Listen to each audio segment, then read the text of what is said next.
Huu aligani mpenzi mwanamichezo, hasa mpenzi wa klabu kubwa Tanzania, panazungumzia klabu ya Simba Sport.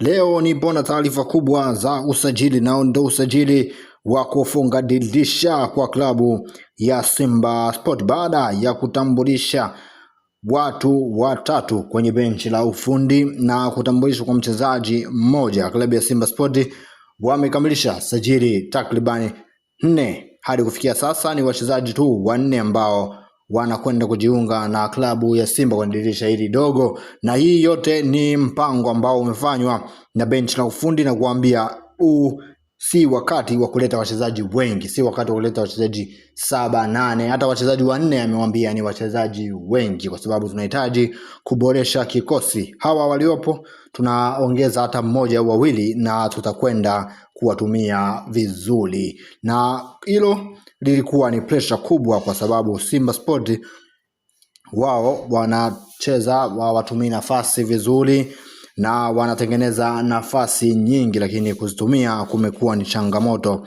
Sasa hii ndo inaleta ili jina jipya ambalo limesajiliwa na litaondoa utata na mzozo mkubwa. Licha ya watu wengi kumuhitaji golikipa mpya kwenye kikosi cha Simba Sport, kocha amesema hapana, hatamsubiri Pimpin Kamara, hataendelea na Abel kwa sababu anaamini kwenye uwezo wake. Simba Sport hawatokwenda kuharibu fedha kutumia katika usajili wa golikipa mwingine, hasa kwa golikipa wa kigeni. Golikipa wa ndani kuna mazungumzo yanaendelea, na huenda golikipa wa timu ya KMC hakatua ndani ya kikosi cha Simba Sport, lakini itakuwa ni kwa mkopo na si vinginevyo. Hivyo ndivyo klabu ya Simba wameamua kufanya. Twende tuangalie profile ya striker huyu mpya ambaye amejiunga na klabu ya Simba Sport.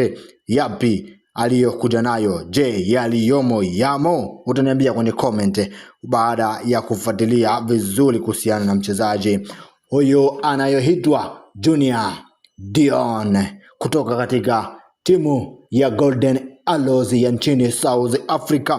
Huyu ndo current top scorer wa ligi ya Betway Premiership na ndiye mchezaji mwenye magoli 7 katika dirisha, katika kufikia hadi wakati huu kwenye ligi ya South Africa. Kumlazi ndiye top scorer, timu yake ipo nafasi ya 7 kwenye ligi, na yeye pia amekwisha funga goli 7 ndani ya kikosi hicho, na pia ni top scorer wa michuano ya ligi. Hapa tunazungumzia kombe kama FA ya pale South Africa, akiwa na goli zake 4. Kwa hiyo utaona ni kwa jinsi gani mchezaji huyu halivyo na consistency nzuri, halivyo na uwezo mzuri. Simba Sport wameamua kumsajili huyu kwa sababu kipindi anasajiliwa kutoka Malumo Gallants kwenda kwa wacheza timu ya Golden Arrows, kulikuwa na kipengele cha kumzuia kuicheza tena kwa Golden Arrows, kumuuza kwa timu za ndani ya South Africa. Sasa ili kuepukana na kipengele hicho, inabidi kwanza jiunge na klabu nyingine, ndo ataweza kucheza vilabu kama Mamelodi Sundowns au Kaizer Chiefs za pale nchini South Africa. Mashabiki wa Simba, huu ni usajili mnono. Usahau subscribe. Asante.